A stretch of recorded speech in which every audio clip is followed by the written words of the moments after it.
Let's look at what we have to do now. This red one we know, because I wrote it on here, but I knew it anyway, goes to the 43 tube on pin 2, which didn't have anything connected to it. I think that I forgot to label it when I disconnected it, or maybe the wire broke off. I'm going to first have to kind of lay it out and get the length, because there's not I don't want a lot of excess wire in here, but I don't want to cut it short either. And if you're not, if you're not laying your wires out first to get an idea of the length, you're kind of sticking it to yourself, because you're always going to wind up fixing things. All right, I need some better old man glasses, guys. All right, where'd they go? Story of my life.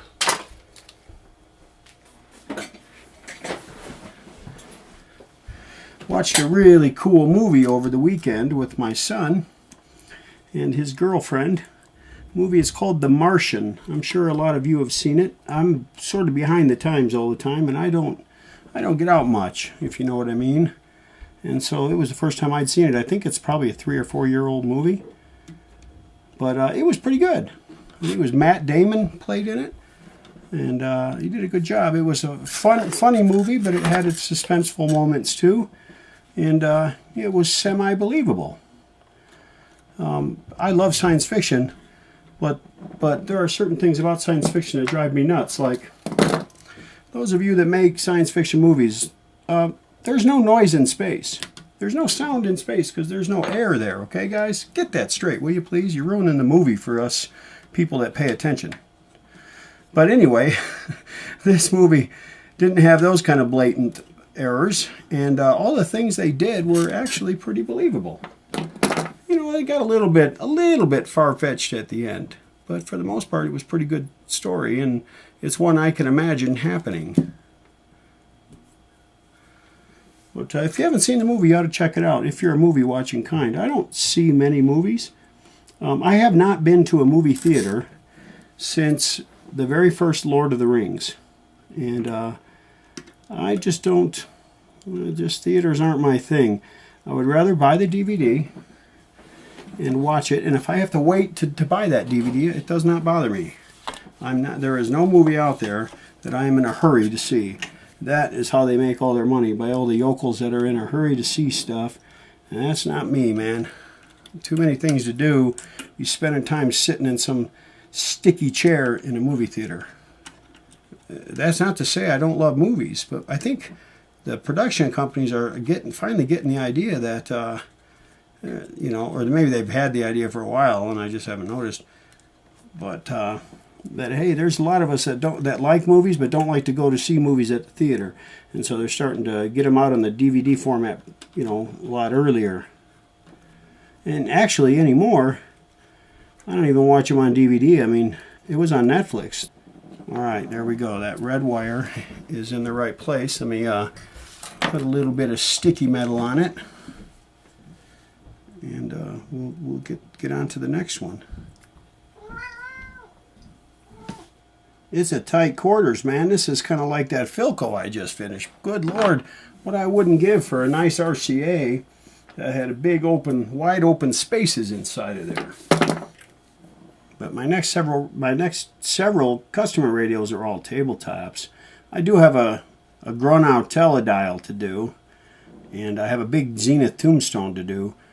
But a lot of them, a little airline tabletop. I've got actually a couple of airline tabletops, a Westinghouse tabletop from the 50s. That'd be kind of a fun job. It is a FM, but it works. And as I've said before, if the FM is working, you be leaving it alone, man, because FM up until about the 1960s was a real pain in the butt. All right, red wire's installed. Let's keep going. I don't think you want to watch every wire, so I'm going to go ahead and turn this off. I'll be back when I'm done. That's awesome. How many pictures do you have of this cat? Oh, probably a couple thousand. Oh, you know what? Today is his birthday. Yeah, it was yesterday, right, Freddy? Really? Yeah, yesterday was the 15th, right, Freddy? Freddy, Iggy, your birthday was yesterday. He was a year old yesterday. Ooh, you got some sharp claws. When you tickle his belly, all bets are off. Oh, yeah. Should we sing happy birthday to baby? Happy birthday to you. Happy birthday to you. Happy birthday, dear Piggy. Happy birthday to you. We are a little bit weird. Do you want some birthday cake, Freddy? Nobody else wants any. Give him a cupcake. No, I'm not giving him a whole cupcake. You'll make a mess. Give him a cupcake. It's his birthday. No. We know what his birthday is. No, he doesn't need a cupcake. What was he eating before? Bread. Did he enjoy it? He came at it. He tried to steal it from me. That's funny. So Piggy's a year and a day. He's going a little cross-eyed in this. All right, so I'm going to start connecting up these wires from this capacitor. And right away I see I have going all the way through here a wire that I had labeled number 17. And this wire goes to the 100 ohm candle ohm resistor. And if you look, I've got number 17 labeled there, and it's the black wire coming out of that box. And remember, I color coded all the wires in the box I restuffed according to the colors on the schematic, so this should be easy. So here is the number 17 that I labeled, and there is that candome. Okay, now this wire ran all the way down through here. This wire ran all the way down through here on its way off to that capacitor. So I'm just going to go ahead and pull this black wire right here. I've labeled it number 17, and I'm going to run it through and hook her up.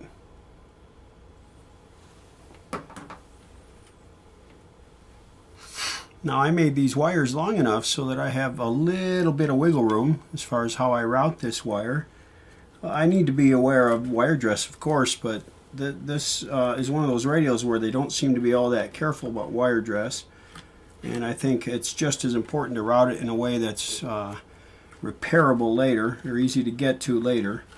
So I'm going to try and do that. So we'll run that through here like the other one was. But just taking a little bit different direction, going around the other side of this tube socket right here. It's probably hard to see, but I'm going to go around that tube socket so that it's not in the way as I work on that tube socket. So let me get the length right first. So you kind of lay the wire out best you can. It's not always easy, and you do your best to get the length right. You don't want excess wire in there, that's for sure, but you know, it's not going to hurt to have a little bit of wiggle room. Alright, so I'm going to probably cut this wire right about here. Alright, that's too short to save. And go ahead and trim this up.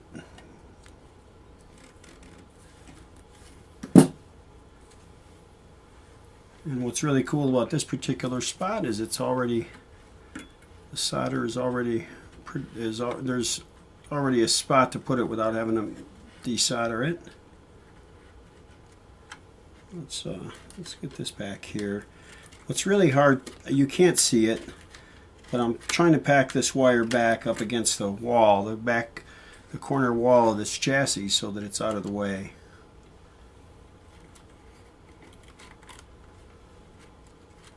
This is a tough chassis, it's just really tight in here. It's as bad as that Philco was, I swear. Nice easy RCA, that's what I'd like.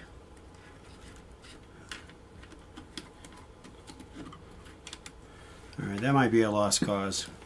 Sometimes you gotta just roll the hard 6 and say, I can't do what I'd like to do, so I just gotta do what I gotta do. This is that common terminal from those 4 capacitors in that block. Alright. Alright, so the black wire is connected. Alright, we've got these orange wires now. Alright, so there's that. Okay, so we're just going to feed this right through here.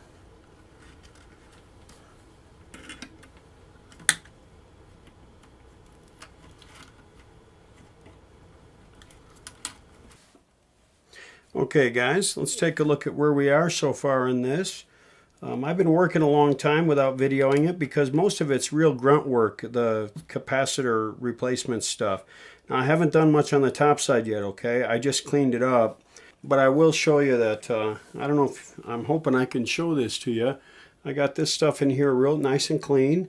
I tried to retain the original wires. Now I'm going to put a little lacquer on those before I'm done, and I'll clean up these ends. No big deal. But I like the original cloth if I can help it.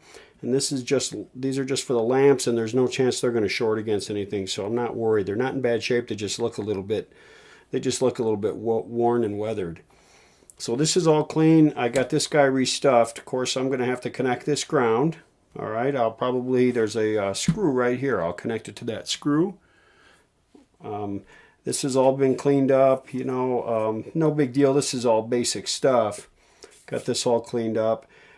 Okay, if you're doing one of these radios and you take a look at that little deal right there where it says indicates chassis sub panel, what this really represents is a floating ground.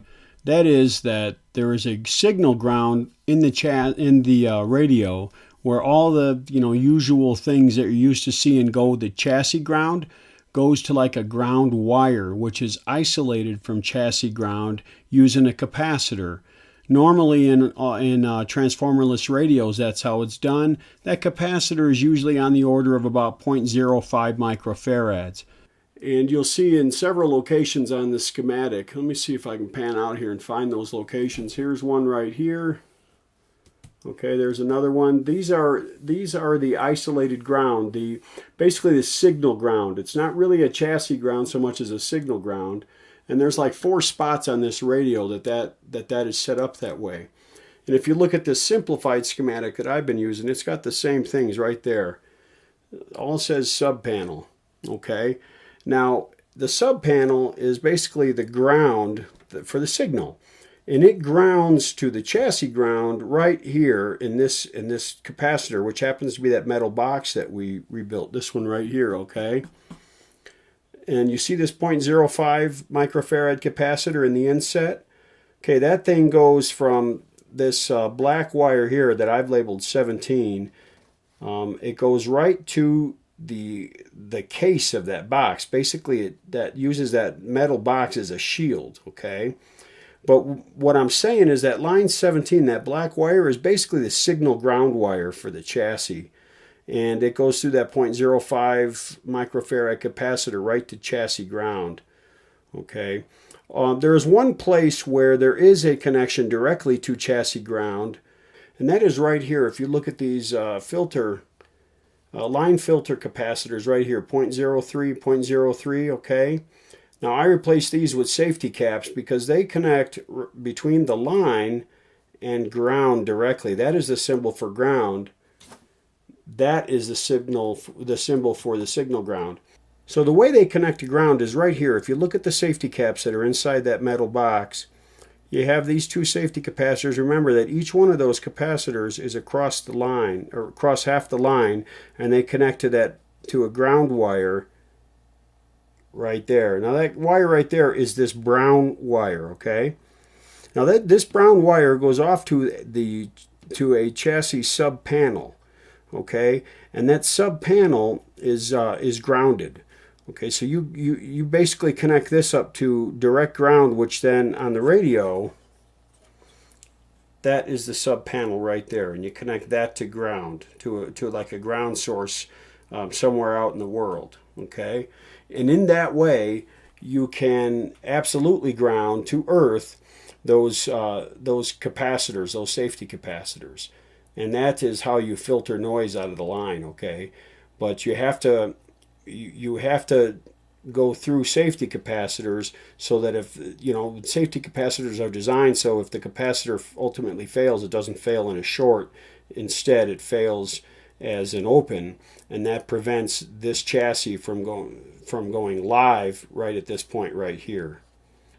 All right, there is nothing else in the chassis that is connected to that ground point. It's all connected to ground, okay, through this 0.05 microfarad isolating sort of floater capacitor. Now, I'm not the best at explaining this. There are lots of smart guys, and if you really want to know about transformerless sets and how the grounding works and how safety capacitors work, you just go out to Just Radios, and they're a great source for capacitors. And they also will give you great advice on how to set your radio up when you have a transformerless set. They are not as simple as they look, guys, and they can be some of the more hazardous radios if you're not careful. So pay attention to what Just Radios has said there. The next steps on the top side here is to get rid of this stuff, this monkey shine here. That needs to go away.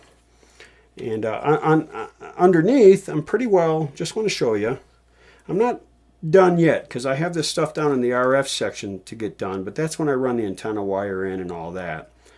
Pretty much I'm done with all this stuff up here otherwise, okay? I got the speaker field coil wires set up. They're ready to go. They're nice and long, so when I bring the speaker on board, I can connect them. I've got the electrolytics. I've taken them out of that big cardboard box, so they're individual capacitors. I've just put them in locations that made sense. Because it's a transformerless radio, they don't have to be 450 volt capacitors, but I can do well with 160 volt. So that's what I've done. There's only one 450 in there, and that's only because I didn't have a 160 for that. Put a fuse holder in, as you know, I always do that. And, all right, now here's something that several people have asked about, and I want to point out to you. You see this guy right here, this power resistor. Now you've seen these before, right? You've seen me install these before, but not in the capacity that I'm using this one. This is a 120 ohm resistor. It's a 50 watt. Now 50 watt may be a little bit of overkill for what I'm doing, but it's not going to hurt anything. Let me show you what that's for. If you look at the drawing here, you see that 120 ohm right there? That's not really a discrete resistor. What that is a ballast resistor. And if you've ever worked on a radio that has a ballast tube, you know what I'm talking about. It's basically a resistance built into the circuit to dissipate energy or dissipate, get rid of lower voltage and dissipate some energy. The reason you'd want to do that is these are all strung in series, and I bet you if I did the math, they don't add up to 117 volts in terms of the voltages to power up these tubes. The reason that's there is that the voltages, the heater voltages for these tubes do not add up to 117 volts.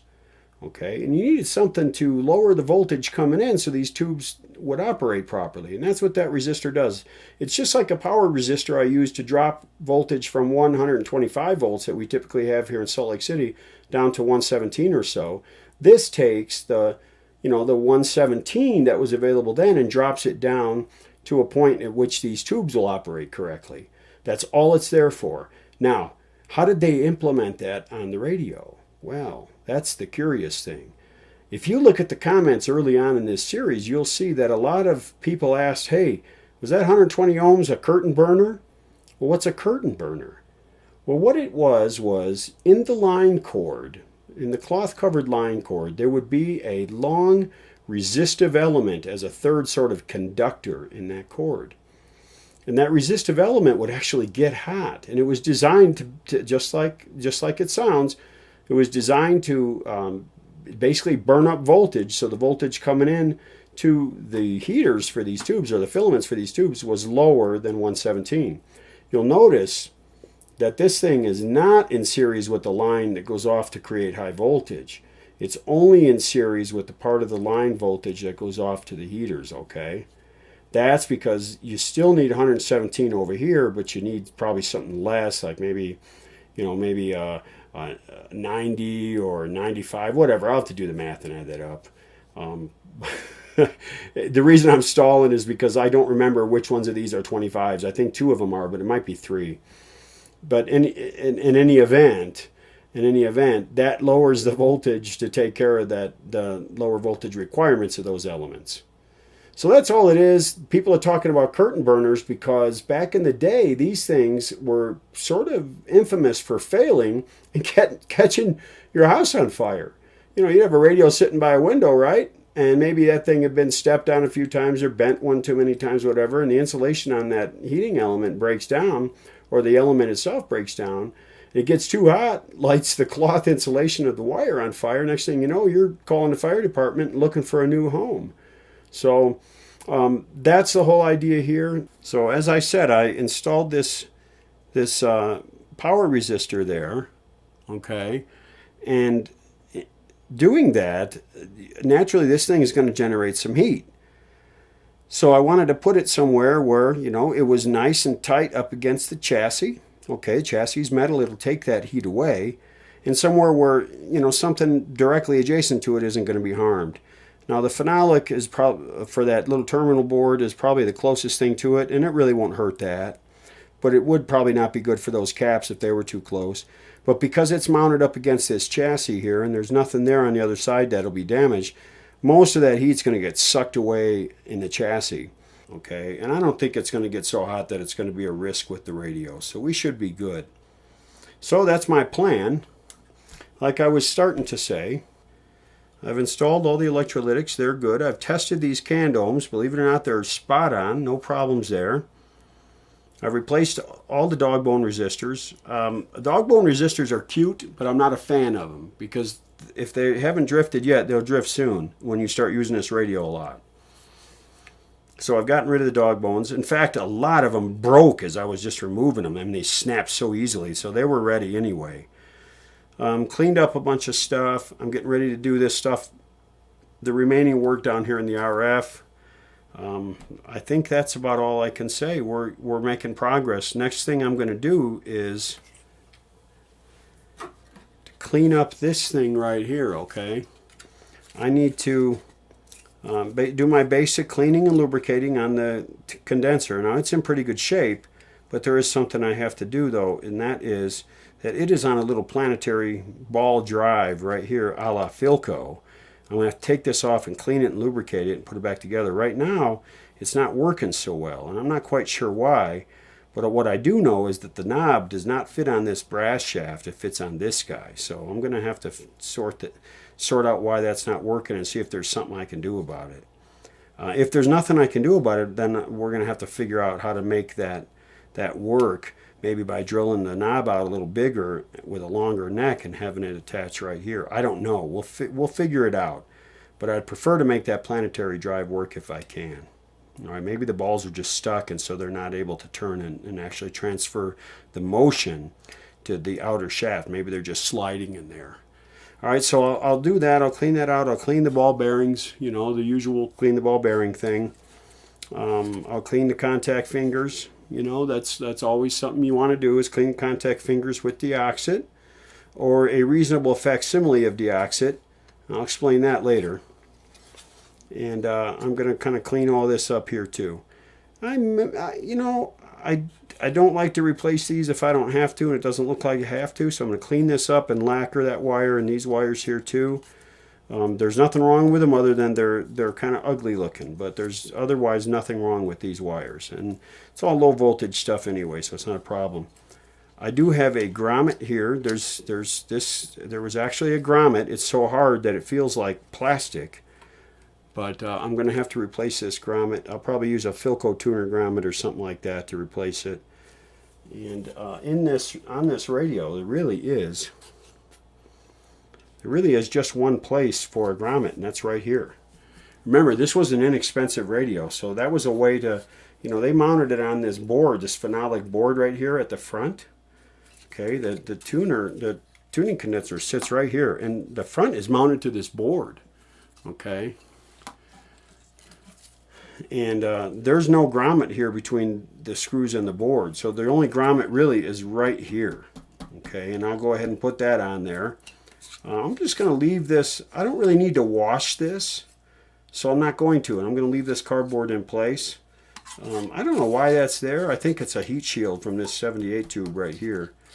So I'll just leave it like that. That's really about all I need to do on the top side, except mount the speaker, which I'll do last, and I'll put a piece of cardboard on it too, so I don't put one of my meat hooks through it. So that's the status right now. I'm going to go ahead and do some of these details on this chassis, which not too exciting to watch that. I'll let you see some of the work I do on this guy, but again, this is probably getting boring to you that watch my videos because I've done it on so many radios, so I'll kind of fly through that too.